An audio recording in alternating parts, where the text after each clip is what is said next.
Hello students, hope you're doing well. I will be your teacher for this lecture.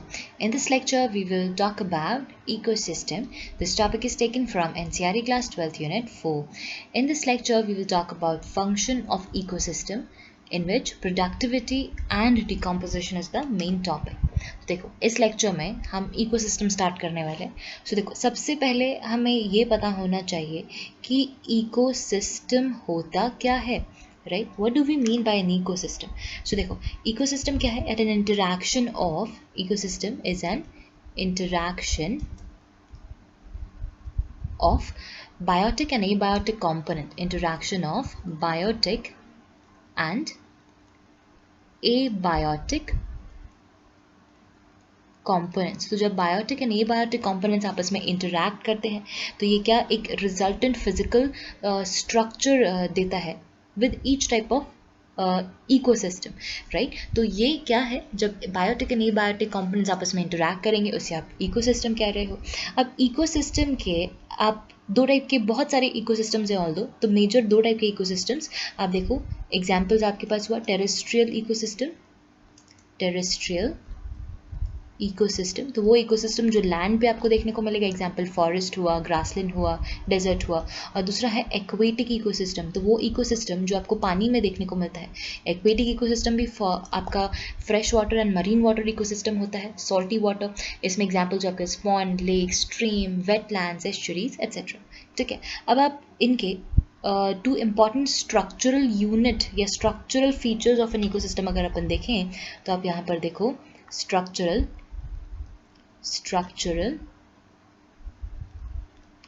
Features of ecosystem. तो ecosystem के जो structural features हैं वो क्या क्या है. स्ट्रक्चरल फीचर्स में फर्स्ट है आपके पास स्पीसीज कॉम्पोजिशन. स्पीसीज कॉम्पोजिशन यानी कि जो स्पीसी है it refers to all the plants, animals and microbial components. Right, यहाँ पर और क्या क्या प्रेजेंट है. यहाँ पर प्रेजेंट होते हैं प्लांट्स, एनिमल्स, माइक्रोब्स. राइट, तो ये सारे मिलकर के क्या बना रहे हैं, species composition.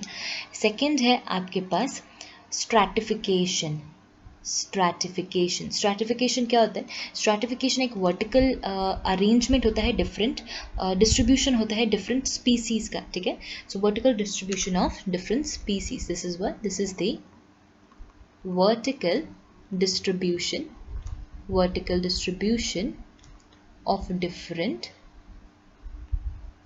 of different species. तो ये according to their function, according to their height, किसी भी एक basis के according ये divide हो जाते हैं, vertically distribute हो जाते हैं. ठीक है, अब अपन major functions इसका देखें. Now functions of an ecosystem, right? Functions of any ecosystem. तो ecosystem के functions कौन से हैं. तो ecosystem का function पहला है आपका first we have is the productivity. Productivity के बाद second आता है आपका decomposition के बाद आपका third आता है energy flow and आपका fourth function आता है nutrient cycling. Fourth function that we have is the nutrient cycling. तो इस लेक्चर में आज हम फर्स्ट एंड सेकेंड के बारे में बात करेंगे. तो पहला है हमारा productivity. First that we have is the productivity. Productivity क्या होता है, आप देखो. Productivity is it is the amount of biomass of organic matter produced, right? It is the amount of biomass or organic matter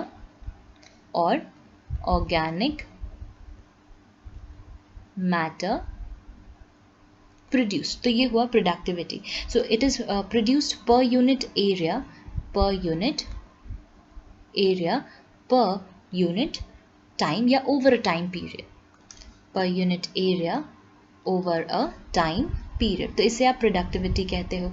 ठीक है, अब जो productivity है, productivity को आप measure कैसे करोगे. तो it is expressed in terms of weight. ये वेट के टर्म में एक्सप्रेस होता है. तो वेट के टर्म में एक्सप्रेस होगा into the gram square inverse, और एनर्जी के टर्म में ये एक्सप्रेस होगा that is kilo calorie meter square inverse. ठीक है, अब rate of biomass production is productivity. ये हुआ आपका primary production. What is this? This is basically about the primary production. ठीक है, कितना ज़्यादा जो बायोमास है वो प्रोड्यूस हो रहा है. प्रोडक्टिविटी हो गया आपका rate. What do we mean by productivity? Productivity is the rate. और आप इसको कैसे मेजर करोगे? आप इसको मेजर करते हो इन टर्म्स ऑफ, अगर वेट ले रहे हो तो ग्राम इनवर्स एक पर्टिकुलर ईयर में, ईयर इनवर्स. और अगर आप एनर्जी के फॉर्म में ले रहे हो तो kilo calorie particular area meter square inverse per year. ठीक है, तो ये हो. अब जो आपका प्राइमरी प्रोडक्शन है, प्राइमरी प्रोडक्शन आपका दो टाइप का है, right? We have two types of primary production. Two types of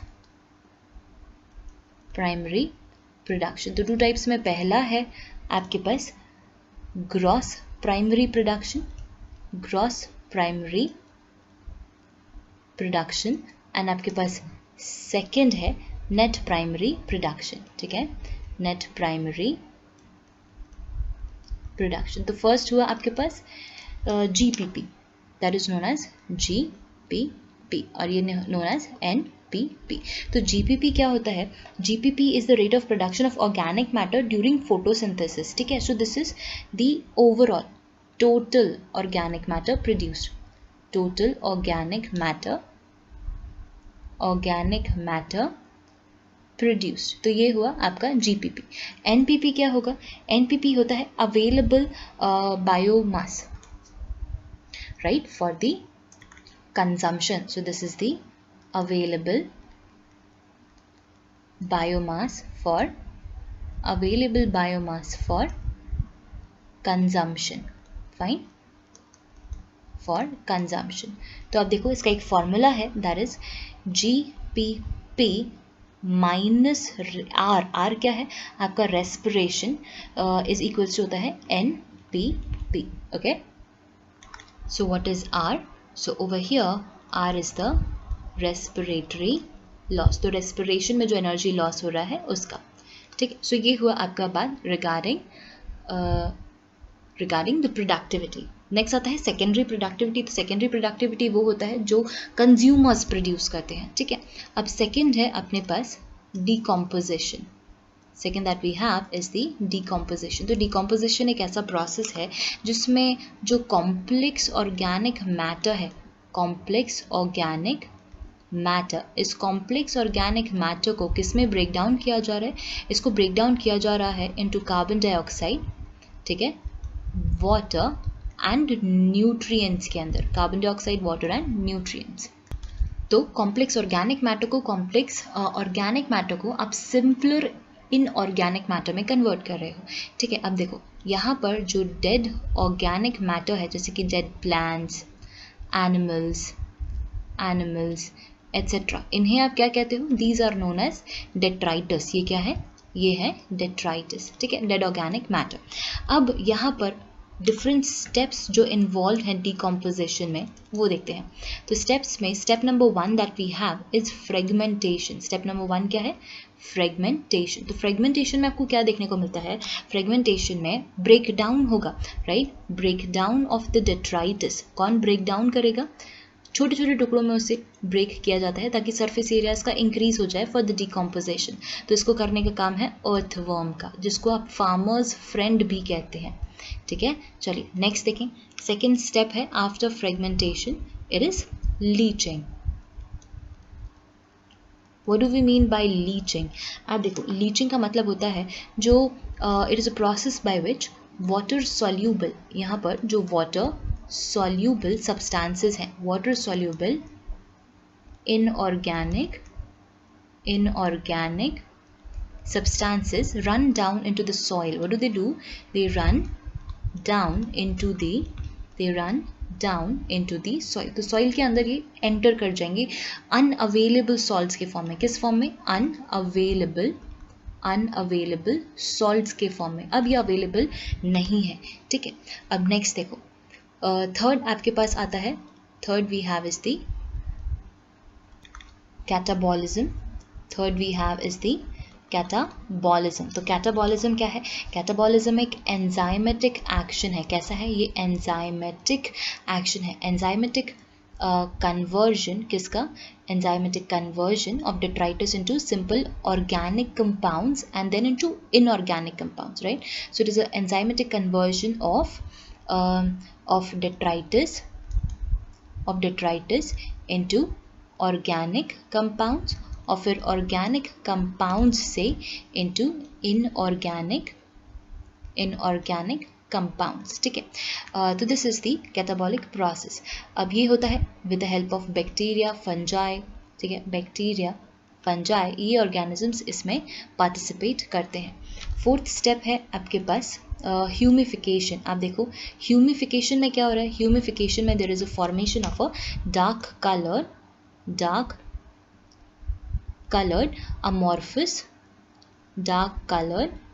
amorphous humus formation. क्या फॉर्म हो रहा है? यहाँ पर ह्यूमस का फॉर्मेशन हो रहा है जो कि माइक्रोबियल एक्शन से रेजिस्टेंट होता है। यहाँ पर स्लो प्रोसेस, अब डिग्रेडेशन कैसा है? स्लो रेट का है। So over here decomposition is slow, ठीक है। यहाँ पर क्या है? स्लो डिकम्पोजिशन, ठीक है। And the last step that is there is known as mineralization. Mineralization में आप देखो मिनरलाइजेशन में क्या हो रहा है? मिनरलाइजेशन में there is humus is degraded by certain microbes and यहाँ पर इनऑर्गेनिक न्यूट्रिएंट्स आर रिलीज्ड। तो ये है आपके 5 डिफरेंट स्टेप्स। यहाँ पर टेम्परेचर, ऑक्सीजन का कंटेंट, वाटर का कंटेंट, ये सब मायने रखता है अगर प्रॉपर डिकम्पोजिशन आपको करना है तो। और ये रही हमारी डिकम्पोजिशन की cycle. Easy, alright. I hope you understood the explanation. Thank you.